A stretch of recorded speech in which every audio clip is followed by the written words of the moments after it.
Hey, good morning, everyone. Welcome to the Burn Bootcamp podcast. Thank you, Burn Bootcamp, for allowing me to be on my first podcast. This is kind of exciting. Just finishing up a workout here. It adds to the level of difficulty, but I'm excited to sit here and talk to you about celebrating fatherhood. That's the topic of today's podcast. And my name is Anthony Ciresi. I'm an 8-year Burn member and former VP. FP, sorry. The VP is my day job. But former FP. Many of you may know my wife, Victoria Ciresi. She's VP of Culture at Burn headquarters. I'm sure you've probably seen her beautiful smiley face around. I'm here to talk about fatherhood. I have 3 boys. A little bit about myself, though. First, I'm one of 4 children. I have 3 sisters. Originally born in Seattle, Washington, although that's not my home. I was a military brat, as they say. So my father served in the U.S. Army for north of 25 years, and we moved around quite a bit. And every 3-4 years, we had to pack up and move. That's just kind of the nature of the beast when it comes to serving in the military. My father was a CRNA. I'll save me the long word because I have a difficult time announcing it. But needless to say, he set the tone for me as a father. And moving around like that, it facilitated a close bond with my family. I'm very close to my 3 sisters and my family in general. When you move around and you have to drop all your friends, leave all your friends, and start fresh, it gave me the opportunity to see a lot of different walks of life, a lot of different people with different backgrounds. But it also made me very close to my family, and I still to this day hold very close to that principle of staying close to your family and putting family first. Heartwarming fatherhood stories. That's another bullet point here.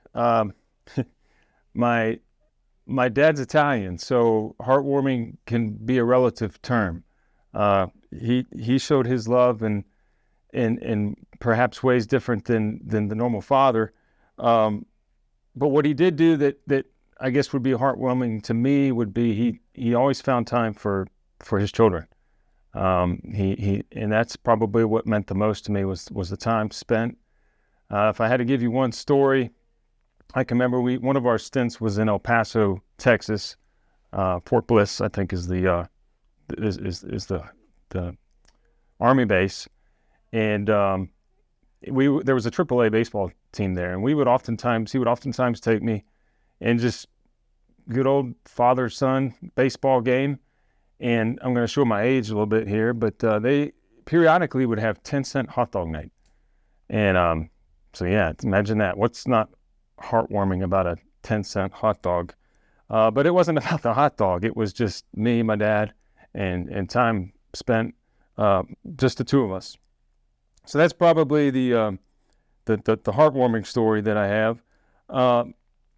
Impact that I want to pass on to my children. What is my impact to my children?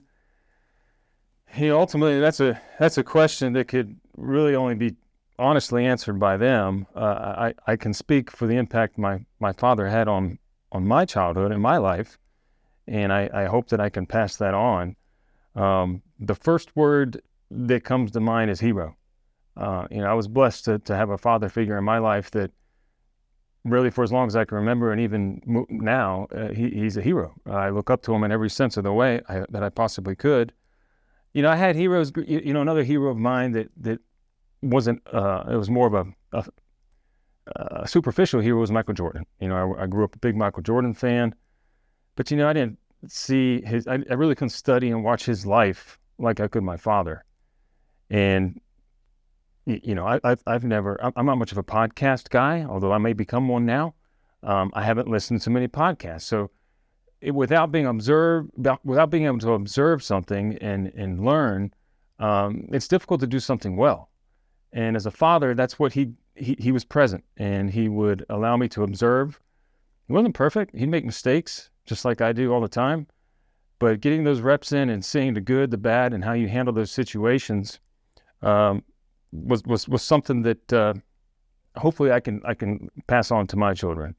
And I know that he greatly impacted me by just showing the work that he put into his profession, the time that he would spend with his children, and also the time that he put into his marriage.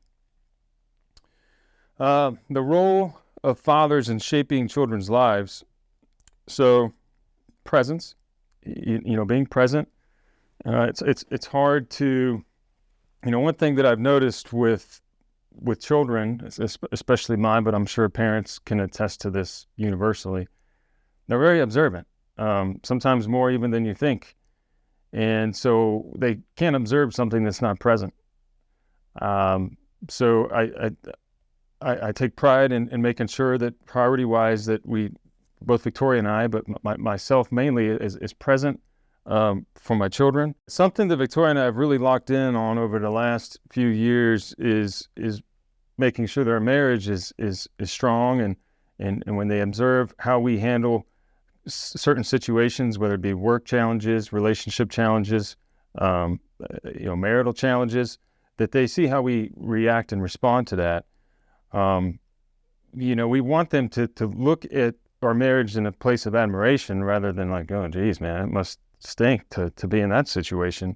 Because one day, Victoria and I hope, Lord willing, that we'll have grandchildren. And there's a lot of broken families out there that, children are just kind of along for the ride. And when they grow up, they may not, all they can think of is hurt when they think back on their father or their mother. And so that's something that I want to make sure that we can leave behind to our children.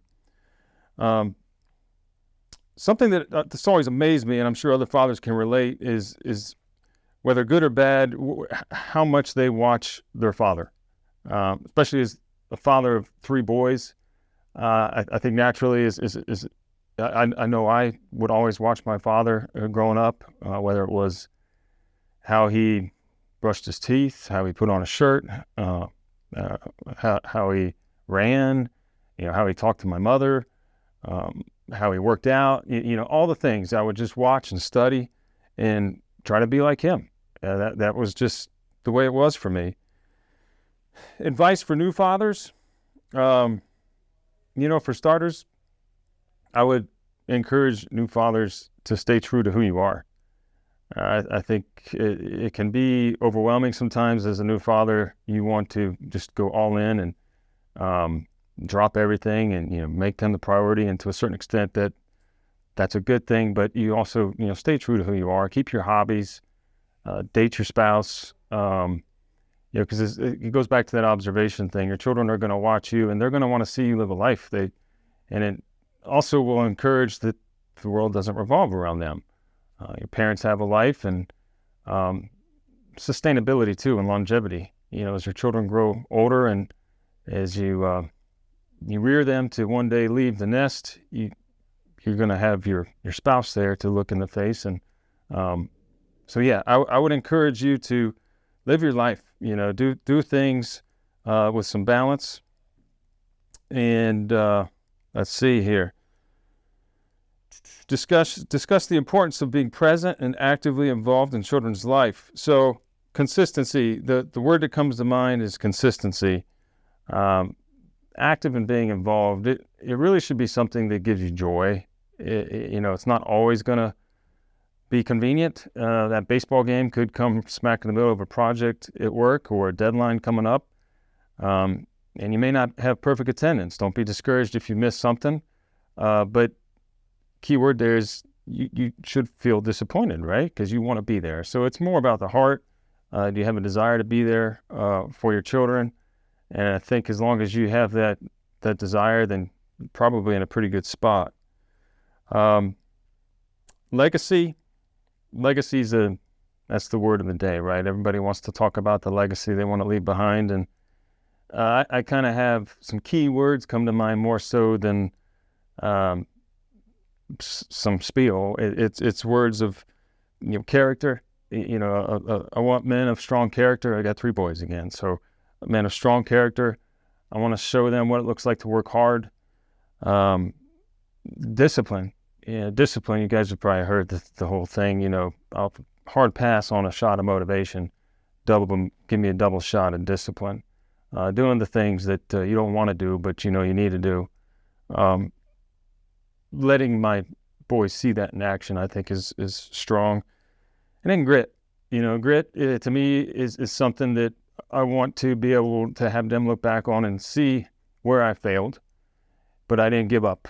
I got back up, whether it be a failure at work, whether it be a failure in a basketball game, whether it be a failure in any walk of life, but show that you have the grit to give up and not give up. I think, especially as young men, we could use a little more of that in this day and age. And that's kind of the run of show. In conclusion, I want to thank you guys for listening. This was a fun first podcast for me. I'm not sure Bern will have me back, but I'd be glad to. And as we always do, we'll sign off 2 claps on 2. 1, 2.